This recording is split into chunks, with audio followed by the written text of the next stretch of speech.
What is the most haunting tuning that exists for acoustic guitar? Well, today I'm going to tell you what that tuning is. I'm also going to teach you how to get there. I'm going to teach you some scales in this tuning, and I'm going to teach you some chords in this tuning, and it's all going to come together in a perfect storm of creativity for you. Guitar Geeks Unite!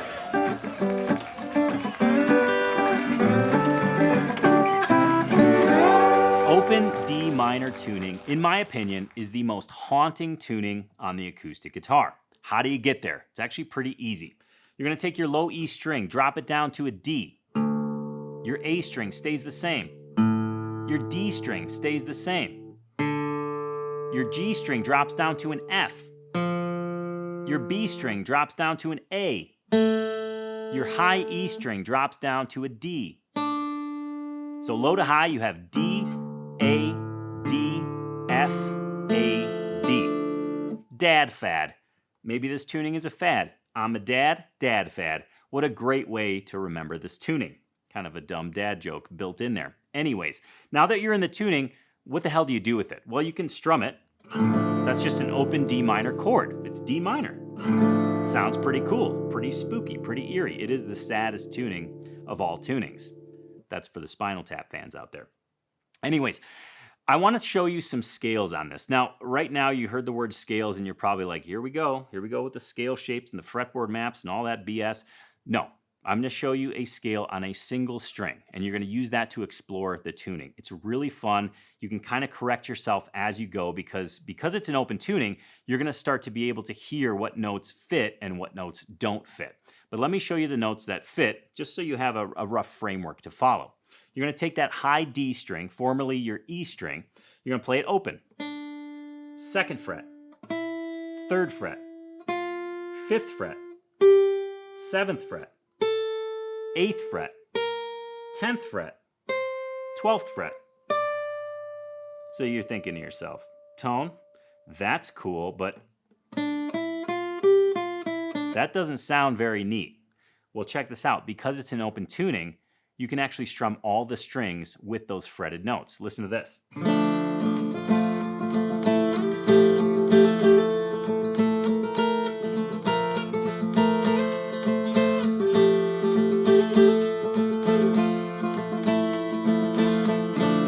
Right? It's a great way to explore the tuning. Play something creative. You don't have to worry about hitting the right notes because, as I said, it's almost self-corrective. If you don't hit the right notes, it's going to sound pretty sour.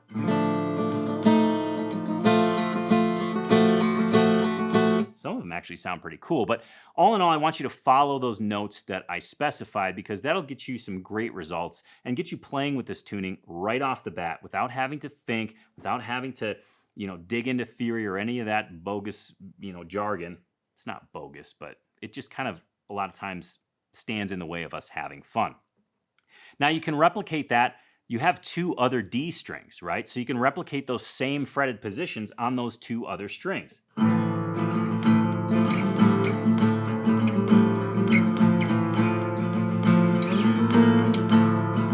Or the low string.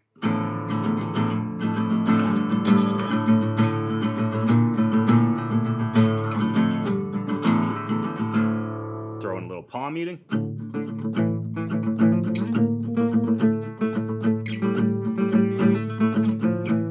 Right? It sounds so cool. And that's just knowing some simple fretted notes on a single string. Remember, you have 3 D strings, so whatever you fret on the high D string, you can do on the middle, you can do on the low as well. Now, yes, we have other strings, and you can do scales on those other strings. I'm going to run through them really quickly. It's the same scale. It's just a different starting point. For the A string, start open, 1st fret, 3rd fret, 5th fret, 7th fret, 8th fret, 10th fret, 12th fret. You can do the same exact thing with those fretted notes.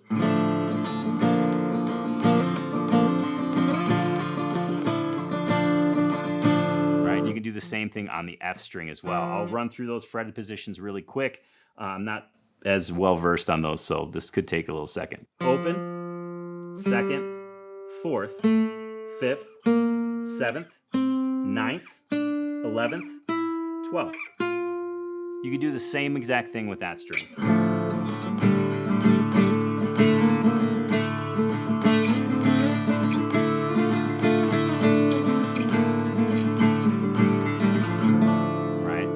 cool way to just start exploring this tuning. Again, you don't have to know what you're doing. You can hunt and peck and find things that sound good for you. But the next question, it always comes down to the next question. Well, it's a new tuning. All the chord shapes are different. They're drastically different. They are, but they're actually, in a way, pretty simple, right? So if you want to play an open D minor, that's great. If you want to play any other minor chord you want, you just lay your finger across the strings. In open tunings, the 5th fret is going to be one of your comfort zones. The 7th fret is going to be one of your comfort zones. So for this particular tuning, you have a D minor. The 5th fret, you have a G minor. And then you have an A minor at the 7th fret. Pretty cool stuff. So we're going to take these high 3 strings, the F, the A, and the D, and we're going to create chord shapes from them. Now, there's 3 chord shapes here that I want you to work with, but you really only have to focus on 2 of them. I'll show you the 3rd one just so you have it so you can experiment. In fact, we're going to start out with that one. So again, F, A, D, if we play those 3, it's a D minor. If we take our middle finger on the 2nd fret of the F string, ring finger on the 2nd fret of the high D string, index finger 1st fret of the A string, we have a wonderful E diminished chord, very spooky. You're going to slide your middle finger up to the 4th fret of the F string, and then you're going to bar the A and the high D on the 3rd fret. Ends up being an F major chord. You're going to take your index finger, you're going to bar the F, the A, and the D string at the 5th fret. Again, that's a G minor. Take this shape, move it up 2 frets to the 7th fret. It's an A minor.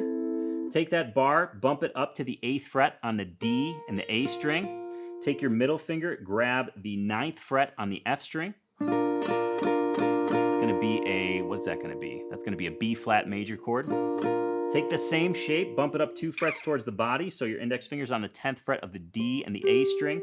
Your middle finger is going to be on the 11th fret of the F string. It's going to be a C major, and then you're going to end up barring at the 12th fret across the F, A, and the D, and that's again going to be a D minor. So we have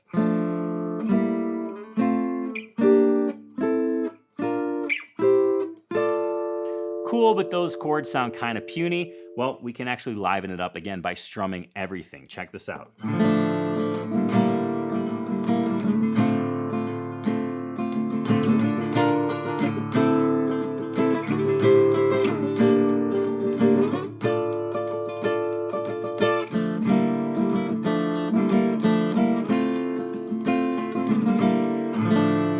Great way to start getting your hands and fingers on open D minor tuning.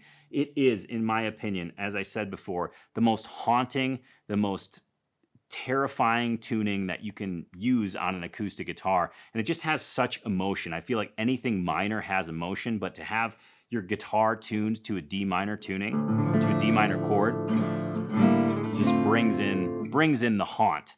And feel free to slice and dice these chords as well. One of the things I like to do is take out any fretted notes on the A string and let that ring. So then you would have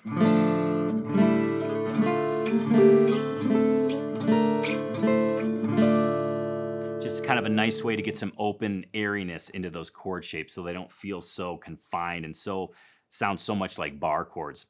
All in all, I want you to mess with this tuning. I gave you some ingredients so that you can play single notes, you can play pieces of chords, and really kind of let this tuning lead you into a creative world.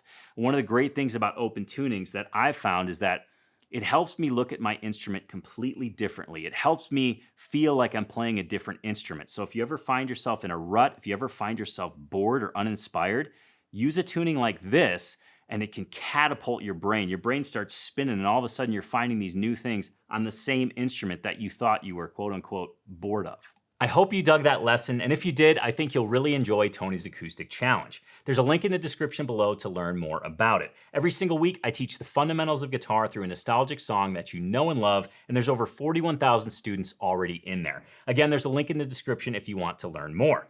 Now, we've got a lot more to discuss on today's show. You're going to hear a guitar story from TAC member Lorraine. You're going to get some great examples of songs in open D minor tuning. Some that you know, some that you might not know at all. I'm going to give you the recap of my Midwest tour with Charlie Parr, and you're going to find out why getting your ducks in a row might be killing your progress and maybe even crushing your dreams. But first, I don't want you to wait any longer. You've got to hear TAC member Lorraine's guitar story. This is a touching story and one that shows how powerful the guitar truly is.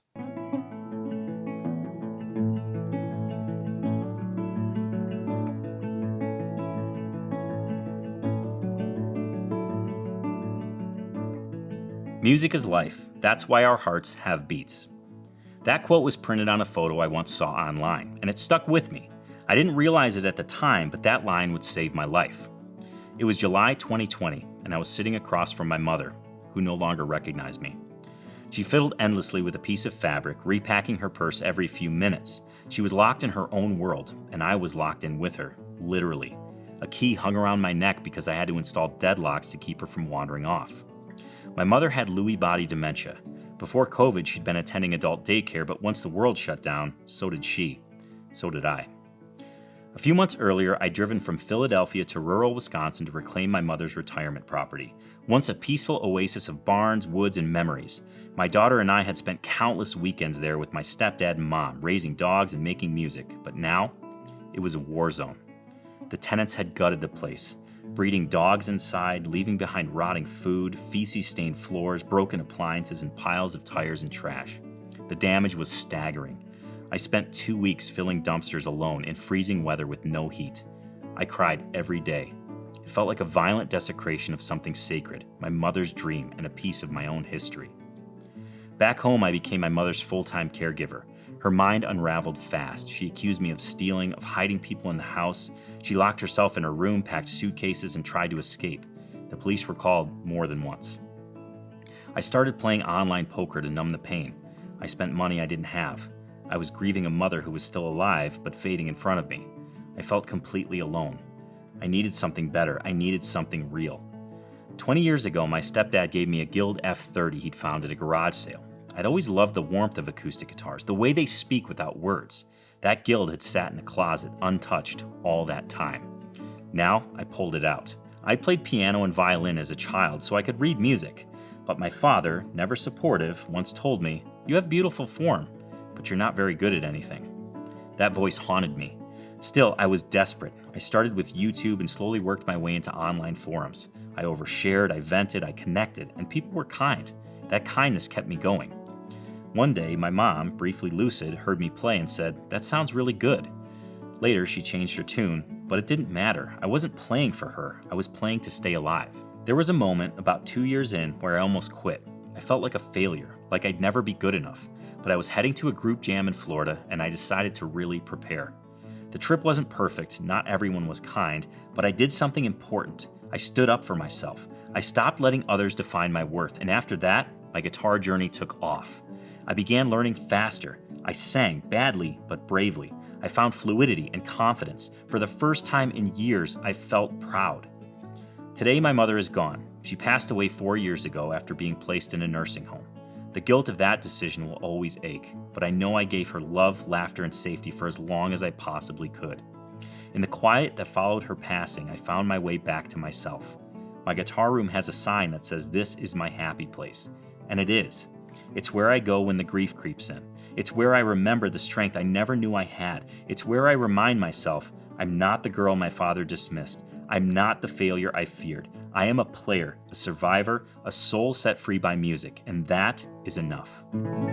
Every Friday, we email out a guitar story just like this to remind you what really matters, so your playing stays rooted in meaning, not just practice. If you'd like to receive the Friday email or submit a guitar story of your own, go to guitarstories.com. I wanted to give you some more real-world examples of that open D minor tuning. So in just a bit, I'm going to share with you a list of other songs that use open D minor. Some of them you may know, some of them, probably a lot of them, you may not know. But it'll give you a good reference point as to how people use this open D minor tuning. We'll get there in a bit. I've also got some acoustic news you can use, including a recap of my tour with Charlie Parr through the Midwest, an artist you need to hear, and of course my stack of albums that I've been listening to this week. It is diverse, it is weird, I think you'll enjoy them. But first, of course, I have to share with you a trivia question for today. Here's your trivia question. In what year was the Breedlove Guitar Company founded? In what year was the Breedlove Guitar Company founded? This seems like an easy one. It actually has some really cool history behind it. I'll give you the answer a little bit later. Now let's move on to what I've been listening to this week. And man, oh man, is it a stack. First of all, Bob Dylan's first album. I don't know what happened to me, but I fell in love with this album again, and I cannot stop playing it. I just love it. I love his passion. I love how much he's just in it. You can hear it. I mean, he's just slamming on the guitar, and it's just, to me, it's a pivotal album. It's my favorite Dylan album of all time, and I know that's a profound statement, but it really is. It's my favorite Dylan album of all time. Next up, a festival of blues recorded in Europe off of the Storyville record label. This just features a gaggle of artists. Who we got here? Champion Jack Dupree, John Henry, Barbie, Memphis Slim, Sippy Wallace, Speckled Red, and Roosevelt Sykes. Just a great sampling. I'm a sucker for these compilations, these old compilations, because it's a great way for me to discover new artists. Moving on, this was an album I wore out my first year in community college. I went to William Rainey Harper College in, what's the town in Illinois? Shoot, it's right next to Schaumburg. Maybe 2 towns over from Schaumburg. Doesn't matter. John Lennon's rock and roll album. My favorite track on this album is Boney Maroney. Why? Because Johnny Winter did it. John Lennon does it. And Bebop-A-Lula is fantastic as well. Gosh, there's just a bunch of slipping and sliding. Peggy Sue. Fantastic album. If you haven't heard it, please do. Next up, this is an album I continually come back to. I cannot shake this album. It is latched onto me like a leech, but the good kind of leech. I don't even know if there's a good kind of leech. Gwennifer Raymond, Strange Lights Over Garth Mountain. I just love this album. Front to back. I'm so excited. She's going to be touring the U.S., I believe, towards the end of the year. She hasn't announced all the dates yet, but I'm really hoping to take a trip to go see her play because it's on my bucket list. I've got to see her play. She's one of my favorite guitarists of all time. And again, I know that's a bold statement, but she really is. She's just in it. She's just in the music, and I love seeing that. Next up, Junior Wells, blues hit Big Town with Muddy Waters, Elmore James, and the Aces, right? Yeah, and the Aces.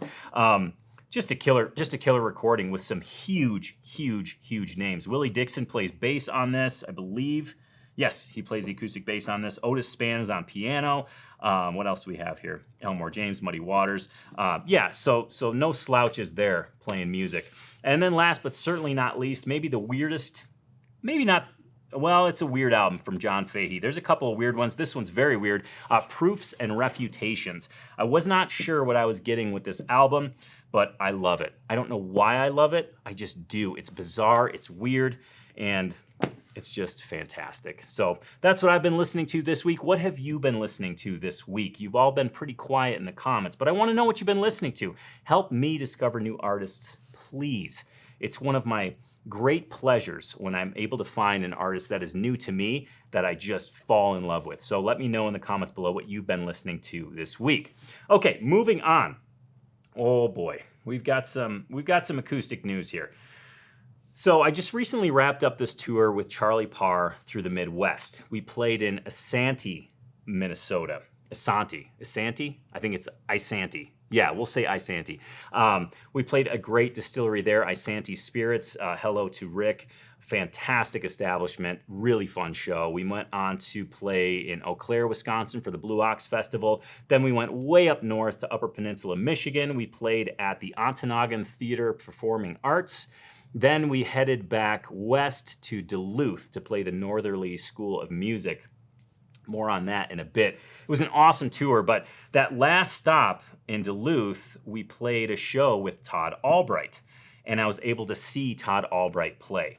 And that to me was awesome. It was just incredible to see him play. Todd Albright, for those of you who don't know, plays old-time blues on a 12-string guitar, usually tuned way down low. It's thunderous. It's beautiful. If you do not know him, now is your chance. We're gonna listen to him play. What's the song? Rising River Blues. It's a great performance. He played this at the show we were at. I just loved it. So here's Todd Albright playing that tune.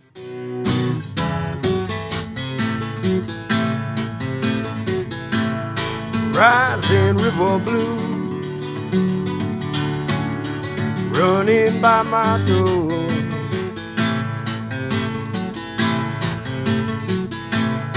Rising river blue. As I mentioned before, Charlie, myself, his buddy Dave on harmonica played at the Northerly School for Music alongside Todd Albright. Again, seeing him play in person was incredible. But I want to shine the spotlight on the Northerly School for Music. It's run and operated by Kyle Orla and his wife, whose name is completely escaping me right now, which is killing me because I even met their little boy. And it's just an incredible establishment. I've mentioned Kyle on the show many times before because his YouTube channel is just chock full of pure goodness. He's also got a Patreon page that is chock full of pure goodness. And this establishment is one that should be on your list. If you live in and around Minnesota, when I was at the show, I met some kids that came out from Bemidji. There was another fella that came up from Chicagoland area to see the show.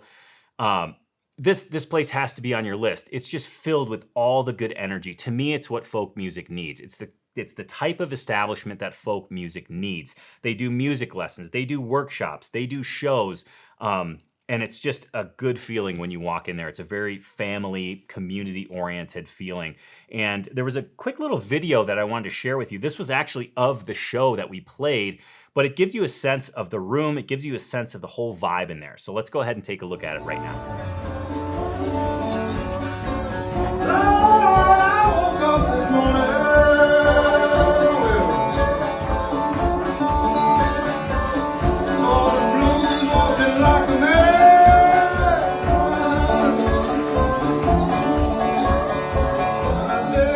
I want to hit the rewind button a little bit and give you a bit of an update, or rather a recap on my experience playing music through the Midwest with Charlie Parr. I wasn't gone that long, about a week and a half. We played 4 shows, and it was honestly a pinnacle moment for me personally in my whole musical world, in my whole guitar journey thus far.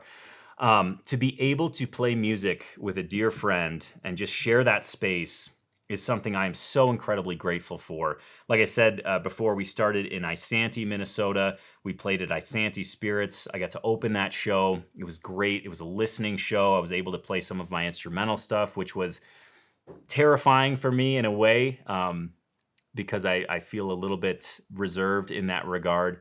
And then we moved on to Eau Claire, Wisconsin, where we played the Blue Ox Festival. And that was a moment I will never forget. It's burned in my mind. There were so many people out there. I mean, there were thousands of people watching Charlie and I play, and it was just staggering. I kept looking up and smiling because I just wanted to take in the whole moment. And to give you just a little perspective on this, there's a short video that Charlie's manager took from behind the stage that just shows the sea of people. And I want you to experience that because, well, first of all, I like experiencing it again, but I just want you to see this because it was a cool perspective on that particular show, and I think you'll enjoy it too.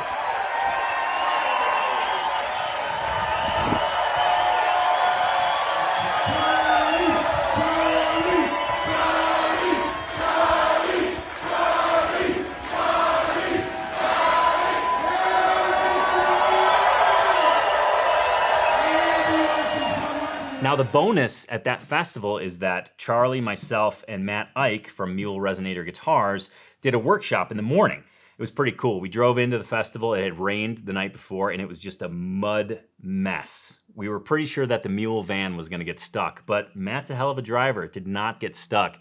We did a Resonator guitar workshop in the morning, and again, it was just fun to chat like 3 friends in front of all these folks and just kind of share the knowledge and examples of Resonator guitars that Matt makes, that Charlie plays, and that I personally love and play.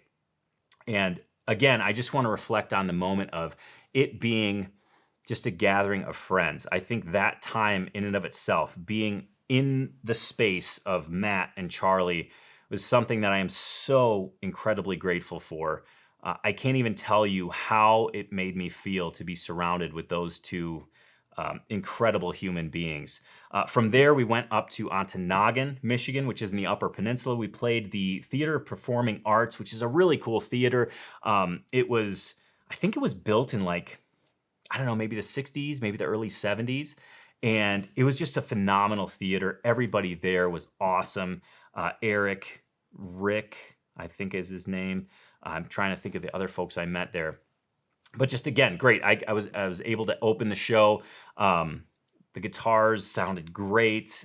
It was so fun to play, again, my instrumental music there because I'm a little shy about it. I feel more nervous playing my own music than I am other people's music. So it was a little bit of a moment for me to kind of step forward and play these things. And I guess I'm sharing this with you because, well, I just wanted to tell you about it first, but also it's like, I struggle with things, just like every guitar player does. And one of those things for me is playing on stage, specifically my own songs. I don't know, they feel precious to me, and maybe I'm too precious about them, but it makes me really nervous. It makes me really anxious, but I was really proud of myself for doing it.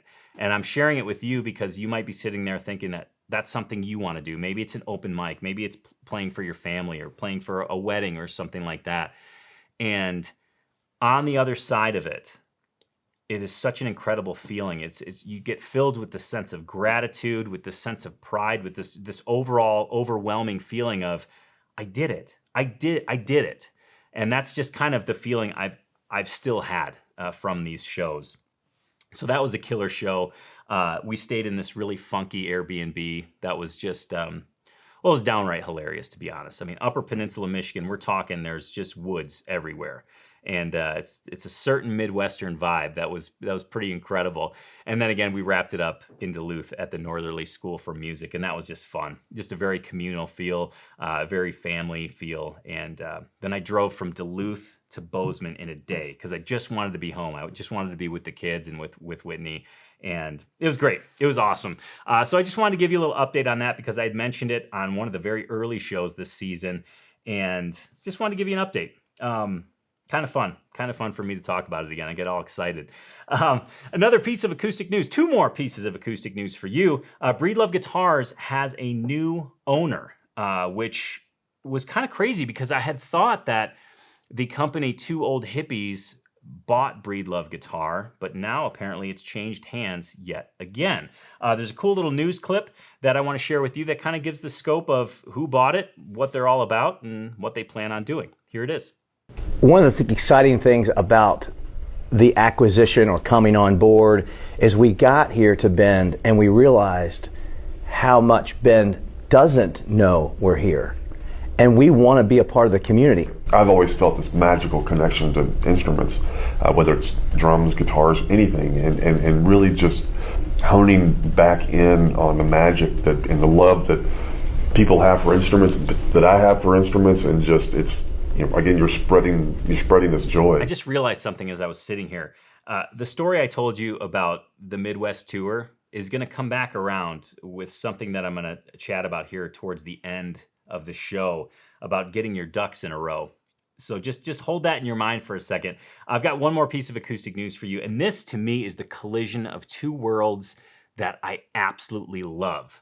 You've got acoustic music right over here, and you've got metal right here. Some of you will like this, some of you will not. That's okay. I wanted to share it with you because it just shows that, to me, music knows no bounds whatsoever. Billy Strings paired up with the band Cryptopsy to record a tune. Now, the tune, I believe, is entitled Open Face Surgery. It is a straight-ahead metal tune, but Billy Strings plays a solo on it. They invited him to play a solo on it, and it is so cool. I just wanted to share it with you. Again, this is not necessarily for everybody, but selfishly, I wanted to include it because it's a collision of two worlds that I just absolutely love. So here it is.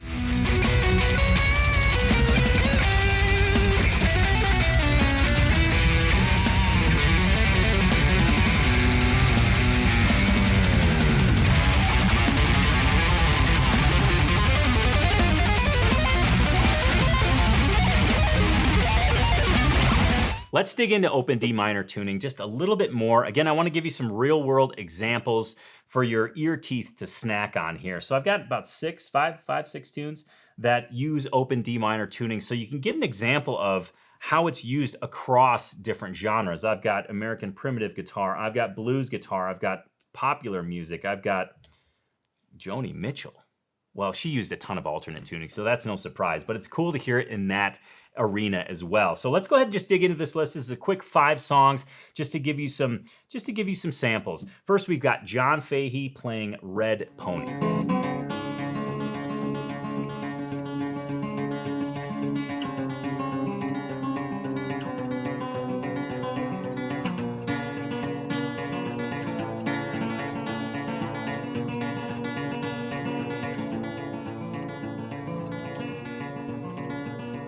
Next up, somebody you need to know if you don't know, Skip James playing Devil Got My Woman.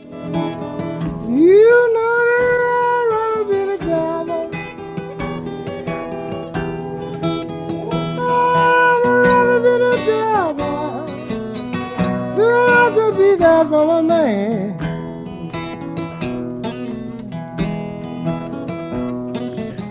We're going to move into the popular music realm right now and listen to a tune by Mumford & Sons called Thistle and Weeds, again, using open D minor tuning to great effect.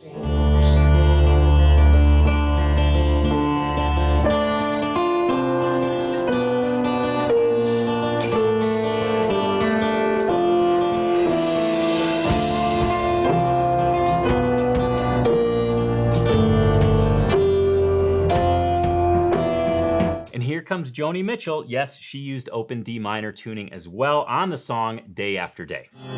Wish I could turn around and run back home again.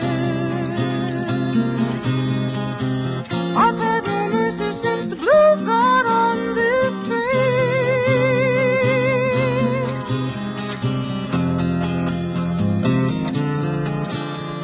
Now, I'm not sure they're going to let me actually play that song, so if you heard it, it's a great day. If you didn't hear it, it's just because YouTube blocked it. And that's okay too. Just remember Joni Mitchell, Day After Day. And you can look that up on your own and listen to it. And then I've got one more, again, from Skip James. Skip James used open D minor tuning, I want to say almost exclusively. So there's plenty of examples there. But this one is one you have to hear. Because of the guitar, yes, but Skip James' voice is just... It's just as haunting as the tuning is. This is Skip James playing Hard Time Killin' Floor Blues.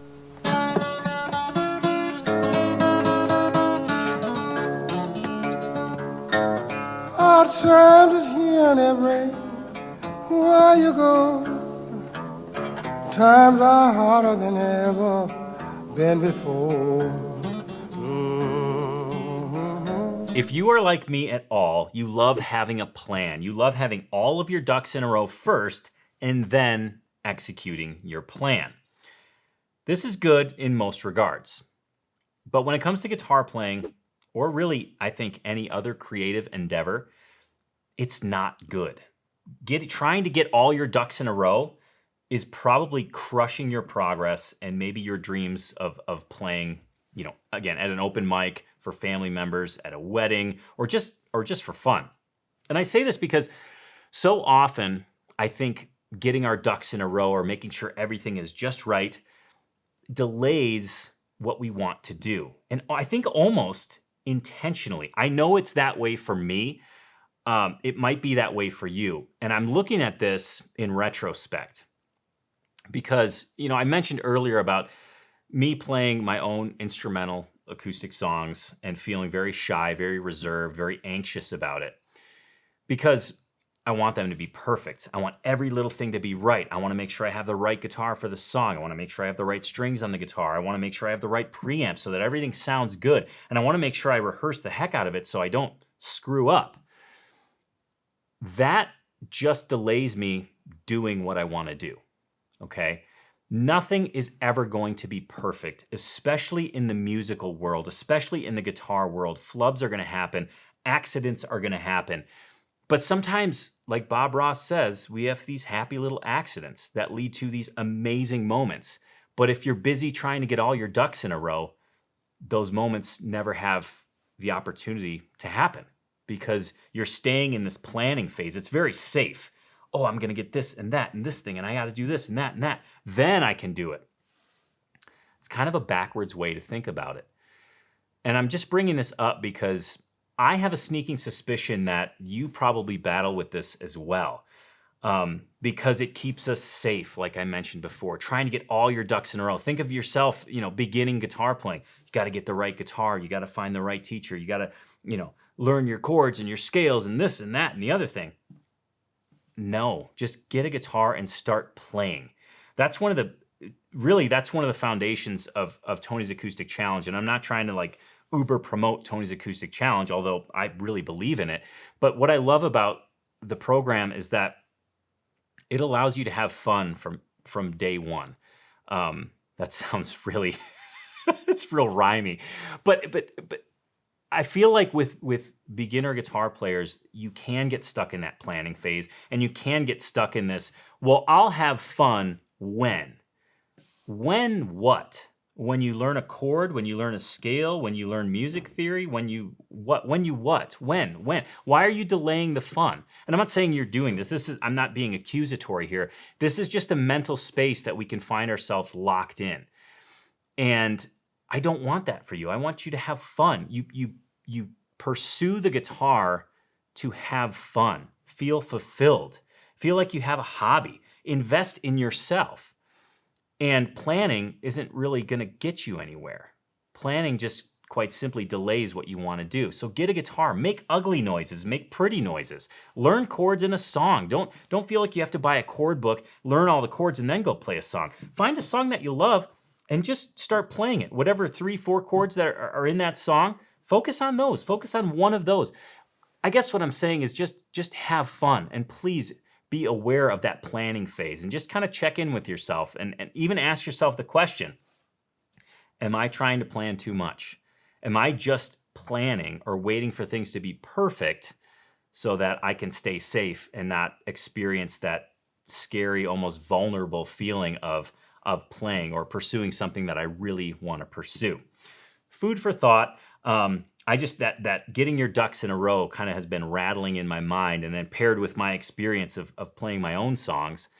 I just wanted to share that with you because it's something that I've been kind of chewing on myself, and I think it's something worth mentioning. It might be one of those things that we all think or we all feel, but nobody ever really says. So I wanted to say it from my soapbox, and now my grand exit from the soapbox. I'm done. I'm off the soapbox. And with that, I think it's a great time to wrap up the show for today. But first, I've got to answer. I'd rather have to give you the answer to your trivia question. And if you don't remember what your trivia question was, don't worry, I've got you covered. Your trivia question was, in what year was the Breedlove Guitar Company founded? Well, if you said 1990, you're absolutely correct. Breedlove Guitars was established in 1990 by California luthiers Larry Breedlove and Steve Henderson, who left their jobs at Taylor Guitars to create what would become Breedlove Guitars. Their intention was to produce guitars that merged traditional guitar making skills with modern technology. I had no clue that Breedlove, in essence, not directly, was a derivative of Taylor Guitars. I didn't know that two folks that worked at Taylor started Breedlove Guitars. I think that's incredible. I love to see that kind of evolution and I guess evolution of the guitar industry, and how, some folks start here and then they move and start their own thing. Really cool, really cool. A company that I don't think gets enough of the spotlight, to be honest. I think they make some absolutely stellar instruments that are worthy of at least a try, just so you can hear what they sound like and feel what they feel like. And with that, I do think it's a great time to wrap up the show for today. But first, I do want to encourage you to check out Tony's Acoustic Challenge. There is a link in the description below. You can learn more about it. I think you'll really dig it if you like the way I teach, if you like the way I approach learning the acoustic guitar. I think it'd be a good fit for you. Again, go ahead and click on that link in the description if you want to learn more. And I got to give you a sneak peek into next week. Next week is a cool one. I think I need bifocals, for crying out loud. I'm looking at my computer. I'm having a hard time reading it. Let me give you a sneak peek into next week if I can see. Next week, you're going to hear a story about how the simple sight of an acoustic guitar helped and is helping one of our very own community members pull through a very difficult time. We're going to dive into what I think is one of the greatest acoustic guitar songs of all time. Ain't No Sunshine by Bill Withers. This song is like an onion. It has a billion layers. You can take it in so many directions. We're gonna dig into it next week. And what else do we have here? You're gonna see a guitar that will absolutely blow your mind. It was sitting in back of me here a couple episodes ago, and it's made by Micah Bruce of Bruce Guitars. If you haven't heard of his guitars, check them out. But you're gonna see a guitar next week made by him that will blow your mind. It is so cool. It is a modern take of an old, dare I say, department store electric guitar. But it's not really an electric guitar, at least the way that Micah does it. You'll see it next week. I think you're gonna be pretty stoked about it. And then, well, of course, I've got acoustic news you can use. Another bunch of gems that I've collected that I want to share with you. That's all happening next week on the Acoustic Tuesday show. Remember, you can catch Acoustic Tuesday every single Tuesday at 10 a.m. Mountain Time, as long as the season's going on. This is episode 10. We've only got 2 more episodes this season. So we're bringing in the plane for a landing so that I can take off again in a month or 2. So just a heads up on that. And please do, before I go, remember this. Your guitar success, however you define it, is directly related to your guitar routine. So please invest the time in developing your guitar routine and make sure to have fun every single day that you play. And you know I'm gonna do it. I'm gonna go through the fun cycle for those of you that are still watching. If you have fun playing the acoustic guitar, you're gonna wanna play more. If you play more, you're gonna experience more progress. The more progress you experience, the more fun you're gonna have. The more fun you have with it, the more you're gonna play guitar. The cycle just keeps repeating, and it is a very fulfilling and rewarding cycle. So go ahead and focus on fun. The rest takes care of itself. And with that, I wish you a fantastic day. Thank you so much for sharing your time with me today. It means the world. And I'll see you next Tuesday on the Acoustic Tuesday show. Cheers to you.